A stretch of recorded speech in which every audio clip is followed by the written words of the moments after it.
Good morning students.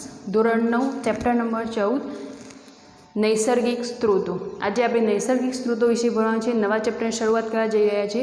पहला तो नैसर्गिक स्त्रोतों एटले शुं? एनो इंग्लिश वर्ड छे natural resources. Natural resources natural word थी तमे जाणी छो। नेचरल एटले के આપણે કહેતા હોઈએ છીએ કે આ વસ્તુ નેચરલ છે। નેચરલ એટલે કે કુદરતી વસ્તુઓ જે છે એમાંથી બનેલી કોઈ વસ્તુ જેને આપણે શું કહીએ છીએ? નેચરલી। એટલે કે નેચરલ રિસોર્સ એટલે કે જે કુદરતી સ્ત્રોતો છે એને એ વિશે આપણે આ પ્રકરણની અંદર ચર્ચા કરવાની છે। તો કુદરતી સ્ત્રોતો કયા એવા છે? ઘણા બધા છે, પણ આપણે જે ભણવાના છે આખા ચેપ્ટરની અંદર પહેલાં તો ઘટકો। આ આપણે ઘટકો વિશે જાણીએ છીએ કે બે પ્રકારના ઘટકો છે, કે જૈવિક ઘટક અને અજૈવિક ઘટક। તો જૈવિક ઘટક કોને કહેવાય? જૈવિક ઘટક એવા કે જેની અંદર જીવ છે, તો સજીવને આપણે કેવા કહીશું? જૈવિક ઘટકો। હવે એ જ રીતે જે જીવ નથી એને આપણે શું કહીએ છીએ? નિર્જીવ। અને નિર્જીવ ઘટકો એટલે કે અજૈવિક। તો અજૈવિક ઘટકો કોને કહેવાય? જે નિર્જીવ છે એને। અને એમાં પણ આપણે કેવા ભણવાના છે? કુદરતી સ્ત્રોતો।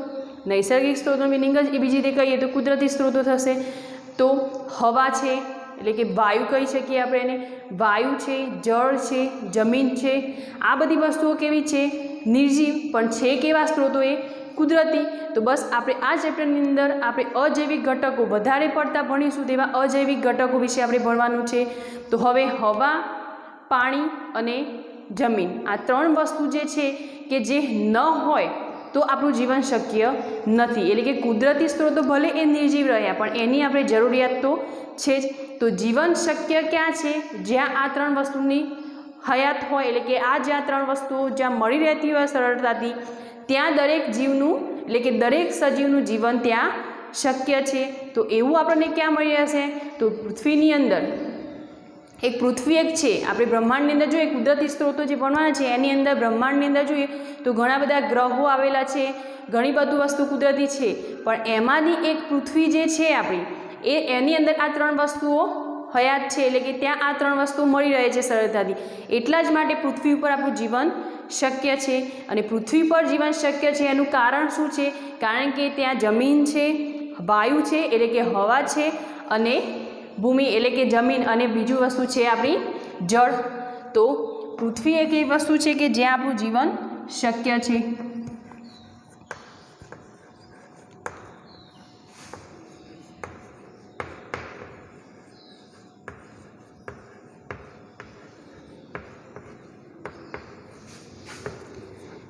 જીવન શક્ય છે પણ એના પરિબળો કયા છે? કેમ આપણું જીવન ત્યાં શક્ય છે? તો ત્યાં આગળ શું આવેલું છે? એક તો વાતાવરણ છે, જેની અંદર આપણે હવા પણ કહીએ, જુદા જુદા વાયુ મળી રહેતા હોય છે કે જે આપણી જીવન જરૂરિયાતના છે। બીજું છે જમીન એટલે કે ભૂમિ, ભૂમિની પણ એટલી જ જરૂરિયાત છે, અને એ સાથે છે જળ।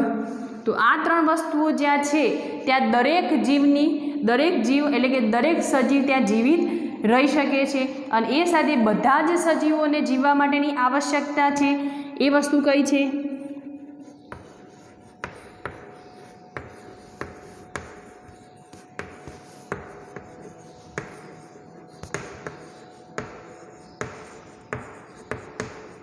તો બધા જ સજીવોની આવશ્યકતા એટલે કે સૂર્યમાંથી મળતી ઉર્જા કે જેના વગર કોઈ સજીવ જીવી શકવાનો નથી।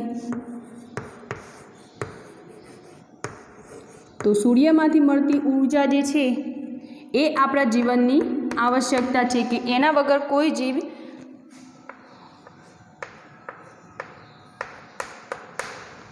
શક્ય નથી। એ સાથે છે પૃથ્વી પરના સ્ત્રોતો। પૃથ્વીના જે અલગ અલગ સ્ત્રોતો છે જે હમણાં આપણે કહ્યું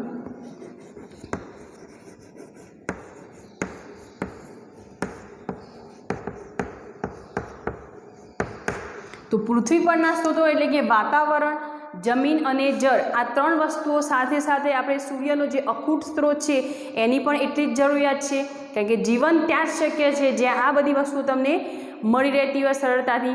તો હવે આપણે એ વસ્તુ અહીંયા છે કે જે આપણે કહીએ છીએ કે પૃથ્વી પર જીવન શક્ય છે, બીજે ક્યાંય એ વસ્તુ શક્ય નથી। અને એ બધા સમજીએ કે પૃથ્વી પરના સ્ત્રોતો, તો પૃથ્વી પરના સ્ત્રોતો કયા છે? પૃથ્વી પર રહેલા સ્ત્રોતો કયા થશે અહીંયા?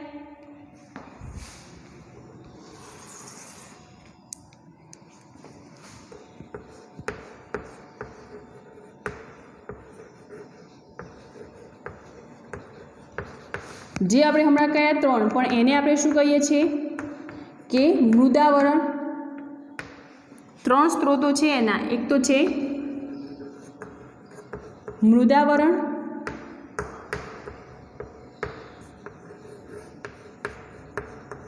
જલાવરણ અને વાતાવરણ. આ 3 સ્ત્રોતો છે. જે આગળ મૃદાવરણ એટલે કે જે આપણી પૃથ્વીનું એક કવચ છે. એ શું કરશે કે પૃથ્વીના સૌથી બહારનું કવચ, જેને આપણે શું કહીએ છીએ મૃદાવરણ, પૃથ્વીનું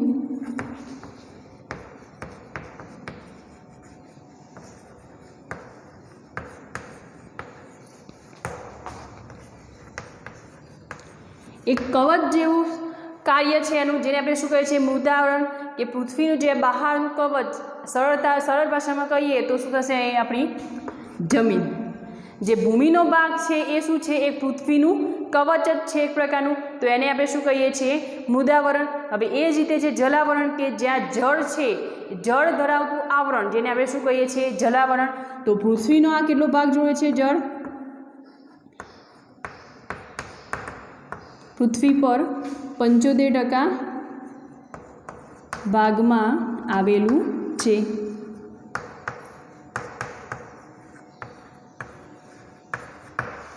પૃથ્વીની અંદર 75% ભાગ જે છે એ શેનો છે જલાવરણ. જેટલું ભાગ રોકે છે જલાવરણ, જે અલગ અલગ સ્વરૂપે છે, જેમ કે નદી છે, કોઈ ઝરણા લઈ લો તમે, અથવા તો કોઈ સરોવર છે, અથવા તો દરિયો છે, ચેકડેમો છે. આ અલગ અલગ રીતે જે વિકસેલું છે એ પણ શું છે ભાગ જળનો, જેને જલાવરણ કહે છે. જે પૃથ્વી પર ટોટલ 75% ભાગ છે એ રોકે છે. બાકીના 25%ની અંદર અલગ અલગ, જેમ કે પહાડો છે, વૃક્ષો છે, આપણું જીવન જે છે એ અલગ 25%ની અંદર રહેલું છે. બાકીનું જે 75% ભાગ છે એ શેનો છે પાણીનો છે. હવે બીજું વસ્તુ છે કે વાતાવરણ, કે જે પૃથ્વીને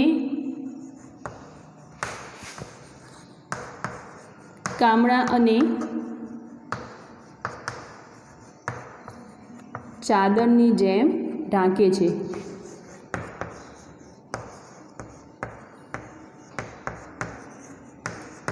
વાતાવરણ જે છે એ પૃથ્વીને એક કામળા અને ચાદરની જેમ ઢાંકે છે. આ વસ્તુ વિશે આપણે આગળ ભણવાનું છે, હજી વધારે ડિટેલમાં એની ચર્ચા કરીશું. પણ આપણા પૃથ્વી પરના જે સ્ત્રોતો છે, મૂળ સ્ત્રોતો કેટલા છે 3 છે. કે મૃદાવરણ એટલે કે જમીન, એટલે કે સૌથી બહારનું કવચ, પૃથ્વીનું સૌથી બહારનું કવચ, જેને આપણે શું કહીએ છીએ મૃદાવરણ. બીજી વસ્તુ છે જલાવરણ, કે જે 75% ભાગ ટોટલ રોકે છે, જે પાણીથી આવૃત છે. બીજી વસ્તુ છે વાતાવરણ, કે જે પૃથ્વીને કામળા અને ચાદરની રીતે ઢાંકે છે. હવે આપણે આ વસ્તુ વિશે શીખ્યા. આગળ આપણે ભણીશું જીવનનો. પૃથ્વી પર 2 પ્રકારના ઘટકો જે મેં હમણાં કહ્યા, કે જૈવિક અને અજૈવિક, જેની અંદર આપણે આ વસ્તુ ભણવાની છે અજૈવિક ઘટકો. કારણ કે આ કેવા ઘટકો છે અજૈવિક ઘટકો. તો હવે આપણે આગળ ભણીએ કે જીવનનો શ્વાસ શું છે હવા. હવામાં રહેલા અલગ અલગ સ્ત્રોતો, અલગ અલગ વાયુઓ જે મિશ્રણ છે એ વિશે ભણીએ. હવે આપણે જોઈશું જીવનનો શ્વાસ એટલે કે હવા. જીવનનો શ્વાસ હવા. હવા એ એક મિશ્રણ છે, જેને આપણે સમાંગ મિશ્રણ પણ કહી શકીએ છીએ. તો જેની અંદર નાઇટ્રોજન, ઓક્સિજન, કાર્બન ડાયોક્સાઇડ, એસ્ટો, આ બધા અલગ અલગ વાયુઓ છે એનું મિશ્રણ જે છે હવાની અંદર રહેલું છે. અને એ સાથે આપણે જાણીએ છીએ હમણાં જે કહીએ કે પૃથ્વી ઉપર જીવન શક્ય છે, જે બીજા ગ્રહો પર શક્ય નથી. તો એનું કારણ છે જેમ કે શુક્ર અને મંગળ, કે જ્યાં શું છે જીવન શક્ય નથી. કેમ શક્ય નથી? કારણ કે ત્યાં CO2નું પ્રમાણ કેટલું છે વધુ છે. CO2 કેવો છે વધુ છે, જે 95 થી 97% ભાગ રોકે છે.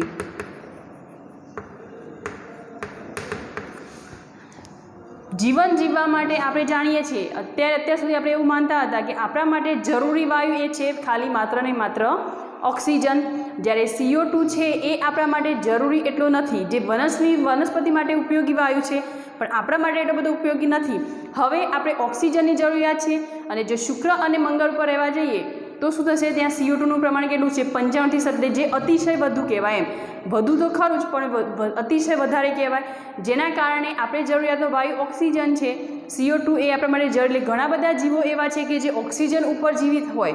તો એના કારણે અહીંયા શુક્ર અને મંગળ ઉપર જીવન શક્ય નથી. તો હવે આપણે જોઈએ કાર્બન ડાયોક્સાઇડ જે છે અહીંયા લીધો આપણે, તો કાર્બન ડાયોક્સાઇડ વાયુ જે છે એની ઉત્પત્તિ કઈ રીતે થાય છે, આપણે અલગ અલગ વાયુ વિશે સમજવાના છે આગળ. અત્યાર સુધી આપણે માનતા હતા કે ઓક્સિજન આપણા માટે જરૂરિયાત, પણ એવા ઘણા બધા વાયુઓ છે કે જેની જરૂરિયાત આપણે છે અને જે અગત્યના પણ એટલા જ છે, જે આપણે આગળ ચેપ્ટરમાં જોઈશું. પણ અત્યારે હાલ આપણે જોઈએ કે કાર્બન ડાયોક્સાઇડ જે વાયુ છે એની ઉત્પત્તિ કઈ રીતે થતી હોય છે. તો એની ઉત્પત્તિ બે રીતે થાય છે. પહેલાં તો આપણે જોઈએ યુકેરિયોટિક અને પ્રોકેરિયોટિક. ચેપ્ટર નંબર 5 જે સજીવનો પાયાનો એકમ ભણ્યા એની અંદર તમે આ ભણેલા જ છો. યુકેરિયોટિક એટલે સુકોષ કેન્દ્રીય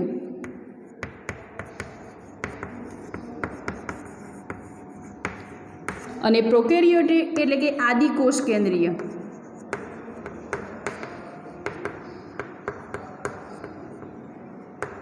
તમે જાણો છો કે સુકોષ કેન્દ્રીય અને આદિકોષ કેન્દ્રીય વચ્ચેનો તફાવત પણ તમને સમજાયો તે ચેપ્ટર જ્યારે ચાલ્યું ત્યારે.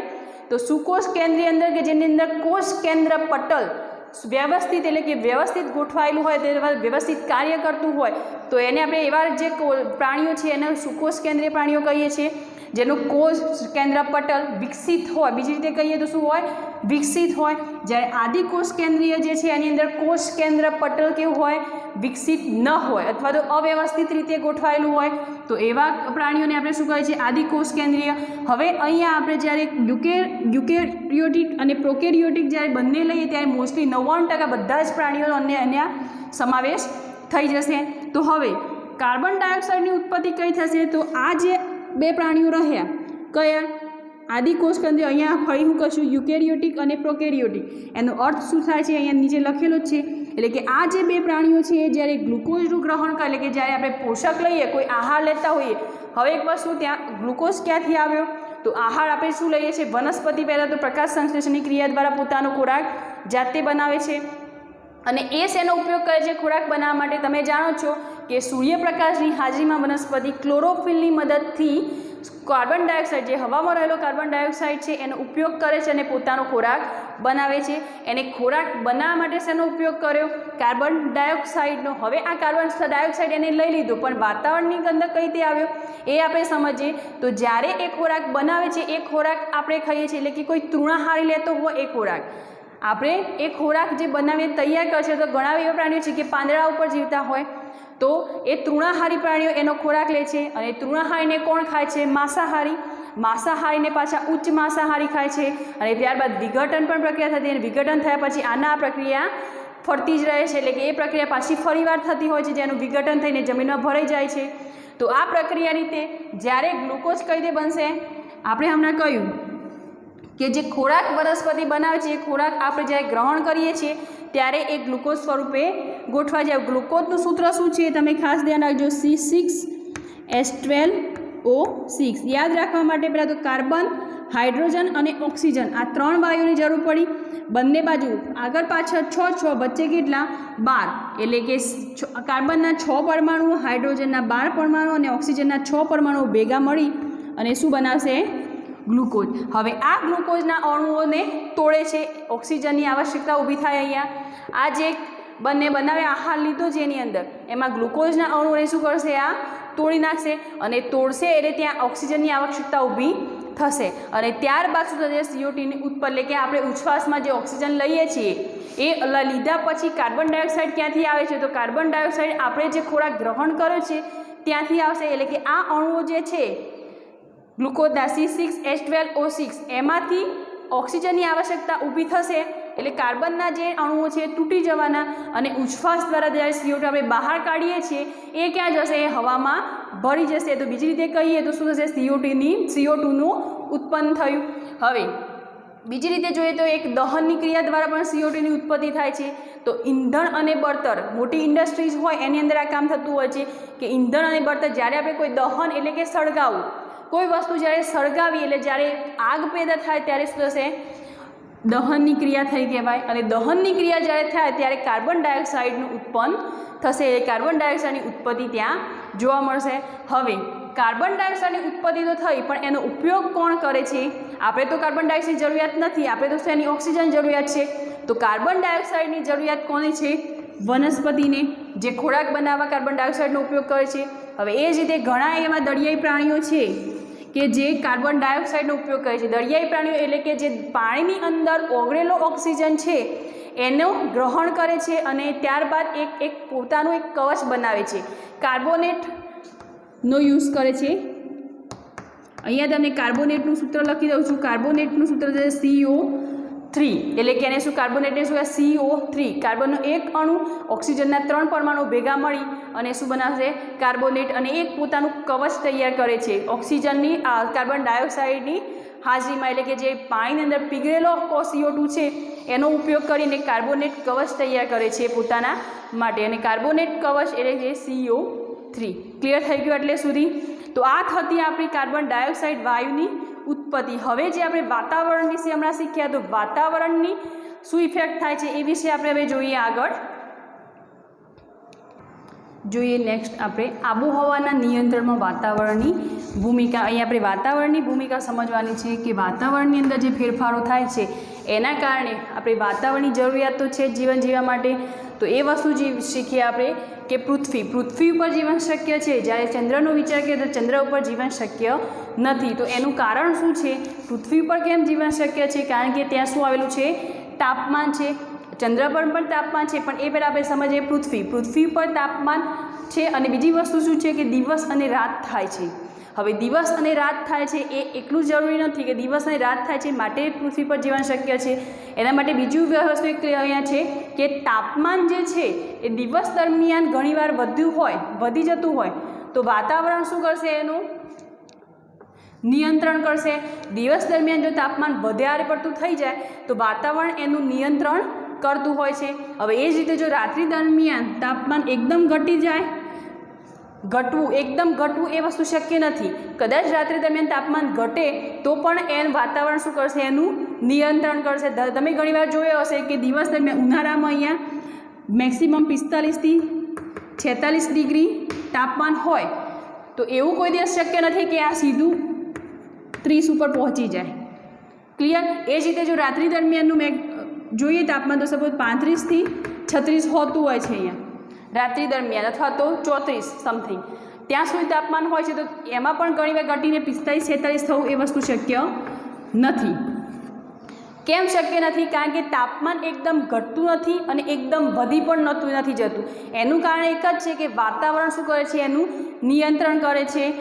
દિવસ દરમિયાન જો તાપમાનમાં વધારો જોવા મળે તો શું કરશે? વાતાવરણ ત્યાં નિયંત્રણ કરશે એટલે કે બેલેન્સ જાળવી દેશે. એટલે કે અતિશય વધી જતું નથી. ક્યારેય એવું થતું નથી કે આ દિવસ દરમિયાન 100 ડિગ્રી તાપમાને પહોંચી જાય. કેમ કે જો 100 ડિગ્રી પર પહોંચી જાય તો કોઈ જીવ એવો નથી કે જે બચી શકે આ તાપમાનથી. હવે એ જ રીતે રાત્રિ દરમિયાન ક્યાંય અહીંયા માઇનસમાં કે 0 ડિગ્રી તાપમાન થઈ જતું નથી હોતું. કારણ કે વાતાવરણ શું કરે છે? આ તાપમાન જે છે એનું શું કરે છે? નિયંત્રણ. એટલે જે નિયંત્રણ થઈ શકે છે ત્યાં આપણું જીવન શક્ય છે.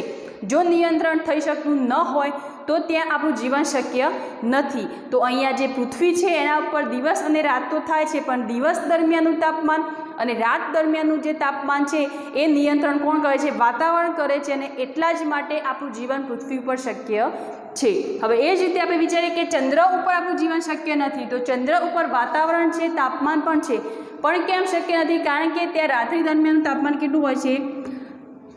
દિવસ દરમિયાનનું તાપમાન 110°C અને રાત્રિ દરમિયાન તાપમાન માઇનસમાં હોય છે, -100. હવે આપણે અહીંયા 100 ડિગ્રી સહન નથી કરી શક્યા તો અહીંયા કેટલું છે? +110.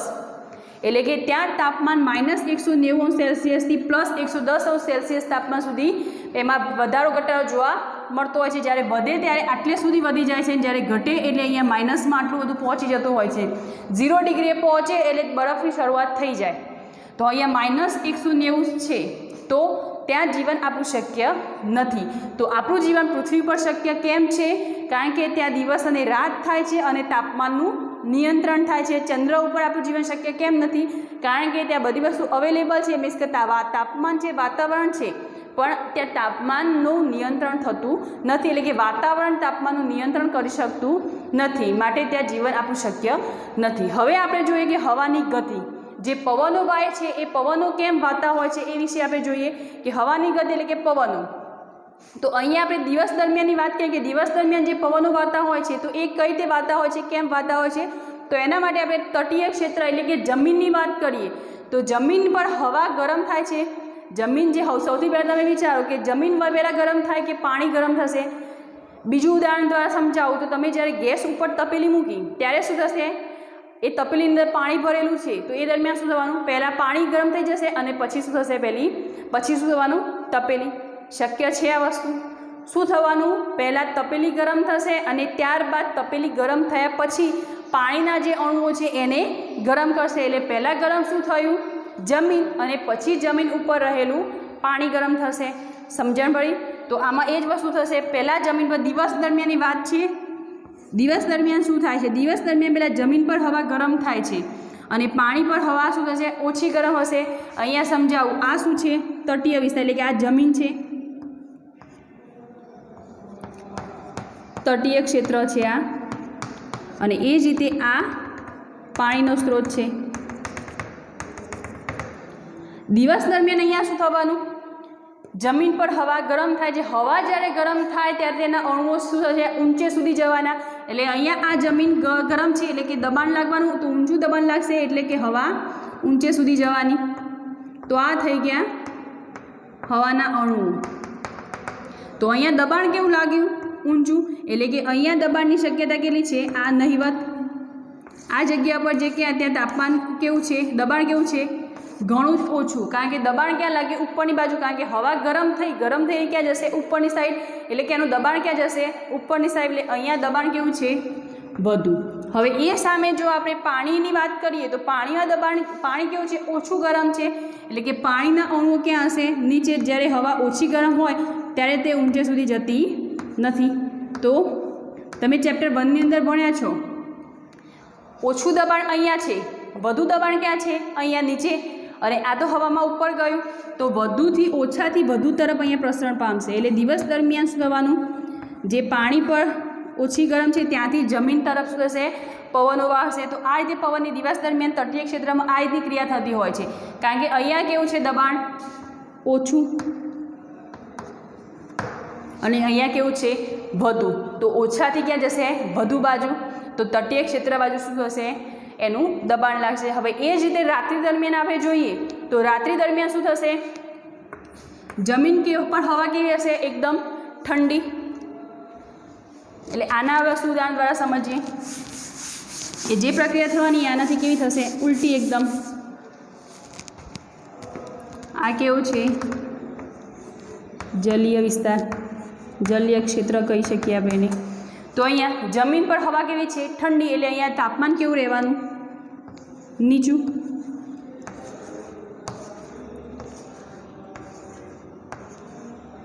અહીંયા નીચું છે। જ્યારે દરિયો કેવો છે, ઓછો ઠંડો, એટલે કે ત્યાં ઓછો ઠંડો, ઠંડીની વસ્તુ છે, એટલે એનું દબાણ ક્યાં લાગશે, ઉપર। આગળની જે પ્રક્રિયા થઈ એનાથી એકદમ વિરુદ્ધ પ્રક્રિયા અહીંયા જોવા મળશે, તેનું દબાણ ક્યાં લાગવાનું, ઉપરની બાજુ। અહીંયા કેવું હશે, વધુ, જ્યારે અહીંયા કેવું હશે, ઓછું।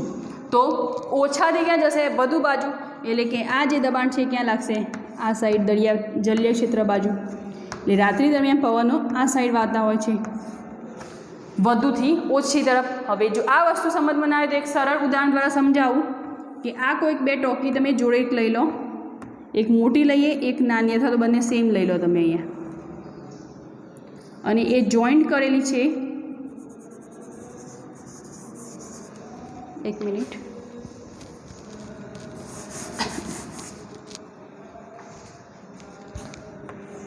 આ એક ટાંકી છે, ત્યાંથી આ વસ્તુ અહીંયા આમ જોઈન્ટ કરી દઉં હું। હવે અહીંયા આ નળ છે, આ નળમાંથી પાણી જ્યારે ભરવામાં આવે તો અહીંયા શું થશે, આ જ્યારે ભરાશે ત્યારે શું થશે, અહીંયા ઉભરાશે, મીન્સ કે વધુ પાણી થશે તો ક્યાં જશે, અહીંયા। એટલે વધુ પાણી જ્યાં છે ત્યાંથી જ્યાં ક્યાં જશે, જ્યાં ઓછું છે, એટલે કે જ્યાં છે જ નહીં અહીંયા ટાંકીમાં, તો વધુથી ઓછું તરફ। આ જ ક્રિયા અહીંયા થઈ। તો આ સરળ ઉદાહરણ દ્વારા જ્યારે ટાંકીનું ઉદાહરણ લઈએ તો વધુથી જ્યારે આ ટાંકી ઉભરાશે, જ્યારે પાણી વધુ પડતું થઈ જશે ત્યારે અહીંયા વધુથી ઓછા તરફ અહીંયા એનું વહન પામશે। એટલે અહીંયા તાપમાન, દબાણ કેવું છે, વધુ, અહીંયા કેટલું છે, ઓછું, એટલે વધુથી ઓછું તરફ જશે। જ્યારે દિવસ દરમિયાનની વાત કરીએ તો જે વસ્તુ હમણાં પહેલાં સમજાવીએ, એટલે આ સિમ્પલ ઉદાહરણ દ્વારા કે જ્યારે વધુ પાણી હતું ત્યાંથી ક્યાં ગયું, ઓછા તરફ, એટલે કે જ્યાં નથી, નહીવત છે ત્યાં. ક્લિયર થયું? તો આજનું લેક્ચર આપણે આટલે સુધી રાખીએ છીએ. જે ટૉપિક લખાય એ સારી રીતે તમે રીડ કરી લેજો. બુકની અંદર વ્યવસ્થિત બધું આપેલું છે અને આ મુદ્દાવાર મેં તમને સમજાવ્યું છે અને સરળ ભાષામાં પણ એ વસ્તુ સમજાય છે. બાકીના જે નેક્સ્ટ ટૉપિકો છે એ આપણે નેક્સ્ટ વિડીયોની અંદર જોઈશું. Thank you.